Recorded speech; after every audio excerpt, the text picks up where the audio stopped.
ഇപ്പം ജ്യോതിഷത്തിന്റെ ഏറ്റവും വലിയ ഒരു ശോഷണം എന്ന് പറയുന്നത് ഇപ്പൊ പത്രങ്ങളിലൊക്കെ നമ്മൾ സാധാരണഗതിയിൽ വായിക്കാറുണ്ട്. അശ്വതി നക്ഷത്രത്തിന് ഇന്ന ഫലമാണ്, ഭരണി നക്ഷത്രത്തിന് ഇല്ലേ, ആഴ്ചയിലും വരാറില്ലേ, ആഴ്ചയിലും പത്രങ്ങളിലൊക്കെ നമ്മൾ ധാരാളം കാണാറുണ്ട്. വാരഫലം വാരഫലം എന്ന് പറഞ്ഞാൽ ആഴ്ചയിലെ ഗ്രഹങ്ങളുടെ ഫലങ്ങൾ. ഇത് ഒന്ന് ആലോചിച്ചിട്ടുണ്ടോ അതിൻ്റെ ഒരു പ്രസക്തി?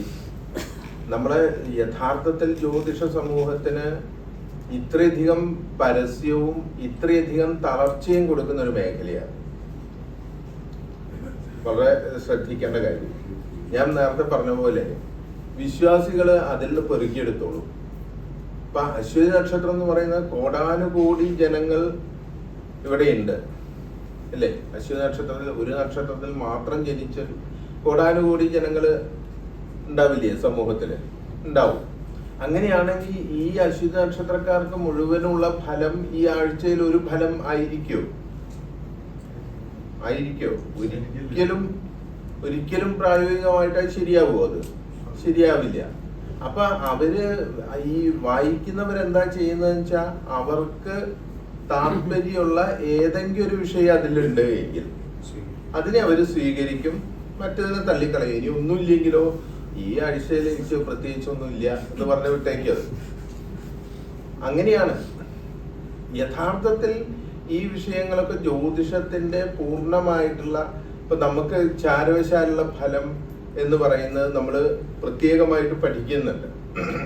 ദശമാർഗ ഉത്തരാർത്ഥത്തിലൊക്കെ ചാരഫലത്തെ പറ്റി വളരെ വിശദമായിട്ട് പറയുന്നുണ്ട്. ഈ ഫലം തന്നെയാണ് ഇവർ പരസ്യത്തിന് വേണ്ടി തയ്യാറാക്കി കൊടുക്കുന്ന ഈ ഫലം തന്നെയാണ് അല്ലേ? അങ്ങനെയല്ലേ വരിക? അത്രയേ വരുള്ളൂ.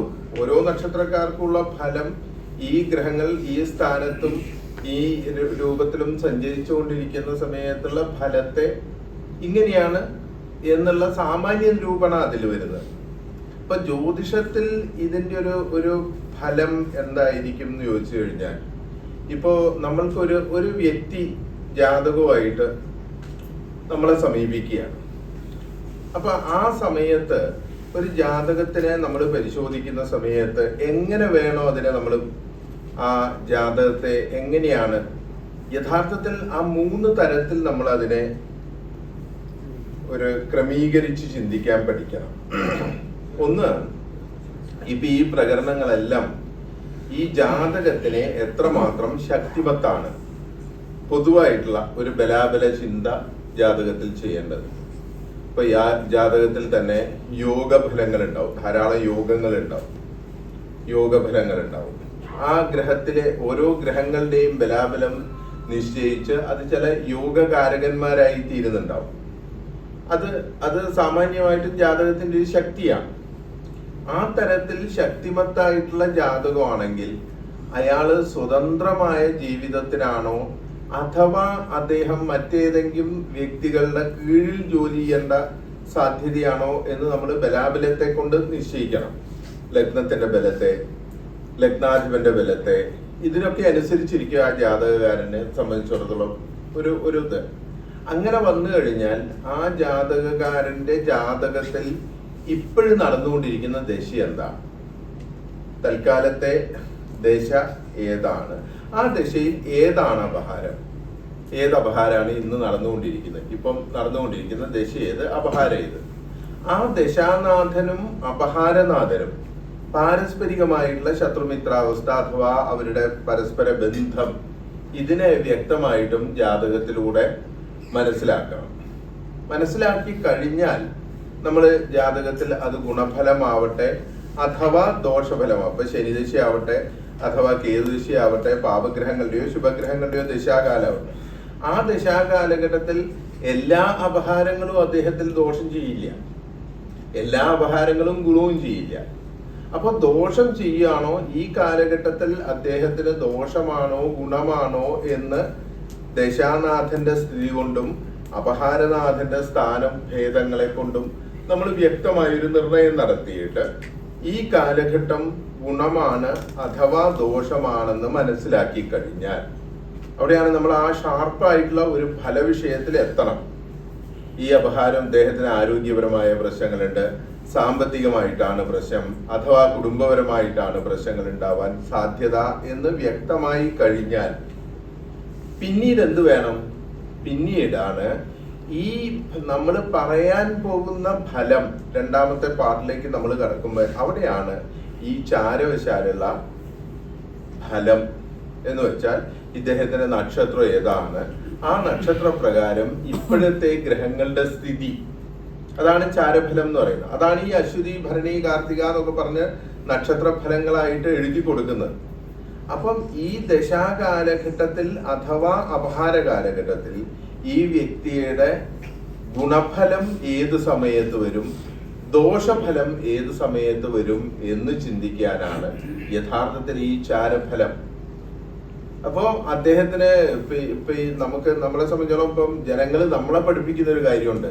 അയ്യോ എനിക്ക് കണ്ടകശനിയല്ലേ, അഥവാ എനിക്ക് ഏഴശനിയാ, എനിക്ക് വ്യാഴത്തിന്റെ വരവ്, അതൊക്കെ ജനങ്ങൾക്ക് ബൈഹാർട്ടാണ്. അപ്പൊ അവരന്ധമായിട്ട് വിശ്വസിച്ച് കഴിഞ്ഞിട്ടുണ്ട് അത്.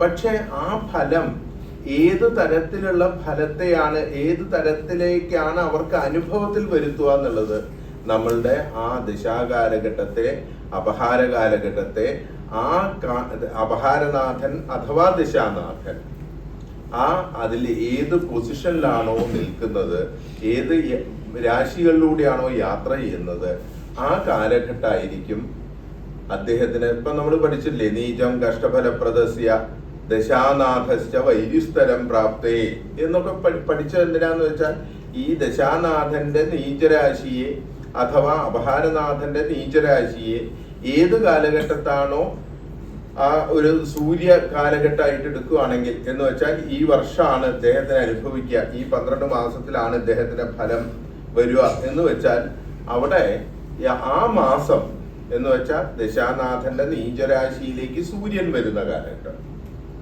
അത് വീണ്ടും ഷാർപ്പാക്കുവാണ് ആ ദശാനാഥന്റെ രാശിയിലേക്ക് ചന്ദ്രൻ വരുന്ന കാലഘട്ടം. അപ്പൊ അങ്ങനെ ദിവസങ്ങളായിട്ടും മാസങ്ങളായിട്ടും നമ്മൾ കണ്ട് ആ സമയത്താണ് തസ്യവ കഷ്ടം ഫലം, അദ്ദേഹത്തിന്റെ കഷ്ടമായ ഫലം അനുഭവിക്കാൻ. അപ്പൊ ഈ മാസം, ഇപ്പൊ ഫെബ്രുവരി മാസമാണ്, ഫെബ്രുവരി മാസ കാലഘട്ടം നിങ്ങൾ ശ്രദ്ധിക്കേണ്ടതുണ്ട്. ഈ യാത്രാദി കാര്യങ്ങളും സാമ്പത്തികമായ കാര്യങ്ങളും ഒക്കെ നിങ്ങൾ ശ്രദ്ധിക്കേണ്ടതുണ്ട്. ഇതിനു വേണ്ടിക്കൊണ്ടാണ് എന്ത് ചാരഫലം.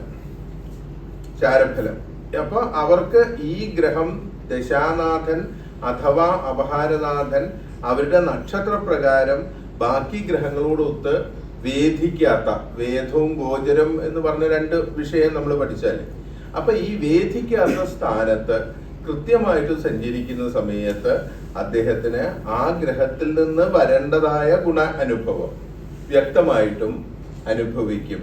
അഥവാ അതിന് വിപരീതമാണെങ്കിൽ അത് ദോഷത്തിന് കാരണമാവുകയും ചെയ്യും. ഇങ്ങനെ കണ്ടു കഴിഞ്ഞാലാണ് പിന്നെ എന്ത് വേണം?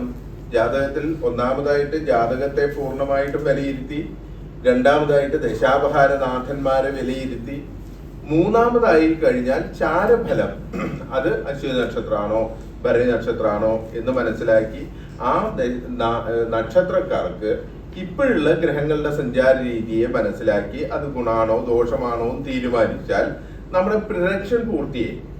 നമ്മൾ പറയേണ്ട കാര്യങ്ങൾ വ്യക്തമായി. അതിനുശേഷം അങ്ങനെ വിട്ടേക്കാൻ പറ്റുമോ? പറ്റില്ല. അതിൽ തന്നെ ദോഷം അധികമായിട്ട് കാണുവാണെങ്കിൽ പിന്നീട് നമ്മൾ എന്ത് വേണം? പ്രശ്നചിന്ത കൂടെ ചെയ്യണം. ഈ പ്രശ്നം എന്തിനാണ് എന്ന് ചോദിച്ചാൽ അവർക്ക് ദൈവാനുഗ്രഹം ഉണ്ടോ ഇല്ലയോ എന്നുള്ള അറിയാനല്ല.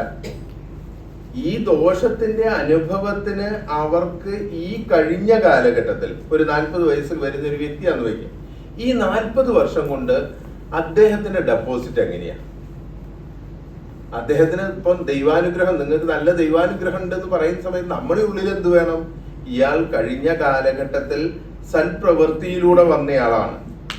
അതാണ് ദൈവം. ദൈവം എന്ന് പറഞ്ഞാൽ അവിടെ ദിഷ്ടം ഭാഗതേയം ച ഭാഗ്യം എന്ന് പറയുന്ന സമയത്ത് നമ്മൾ പറഞ്ഞു എന്ത്? ദൈവം എന്ന് പറഞ്ഞാൽ അവരുടെ മനസ്സിലുള്ള ദൈവമല്ല, അവരുടെ സത്കർമ്മത്തിന്റെ ഫലമാണ് ദൈവം. അതാണ് പ്രശ്നത്തിൽ അത്യാവശ്യം നല്ലൊരു രാശി കിട്ടി എങ്കിൽ നമുക്ക് ഉറപ്പിക്കാം ഇദ്ദേഹം ഈ അനുഭവിക്കാൻ പോകുന്ന ഫലം, ദോഷഫലം, അത് അതിന്റെ കുറച്ചേ അനുഭവിക്കുള്ളൂ. അഥവാ അദ്ദേഹത്തിന് ദൈവാനുഗ്രഹം ഇല്ലാത്ത ഒരു പ്രശ്നം കാര്യമാണ് കിട്ടിയത് എങ്കിൽ അദ്ദേഹത്തിന് അത് അതികഠിനമായിട്ട് നമ്മൾ ജാതകത്തിൽ വിചാരിച്ചതിനേക്കാൾ കഠിനമായ രൂപത്തിലായിരിക്കും അദ്ദേഹത്തിന്റെ ആ ഫലം വരാൻ പോകുന്നത്. അപ്പോഴാണ് അദ്ദേഹത്തിന് പ്രായശ്ചിത്താണ്, കേവലം പരിഹാരമല്ല. പ്രായശ്ചിത്തം എന്ന് പറഞ്ഞാൽ നമ്മൾ ഏത് വ്യക്തിയോടും ഈ പരിഹാരം പറഞ്ഞു കൊടുക്കുന്ന സമയത്ത്, ഒരു ക്ഷേത്ര ദർശനം പോലും പറഞ്ഞു കൊടുക്കുന്ന സമയത്ത് എന്ത് വേണം?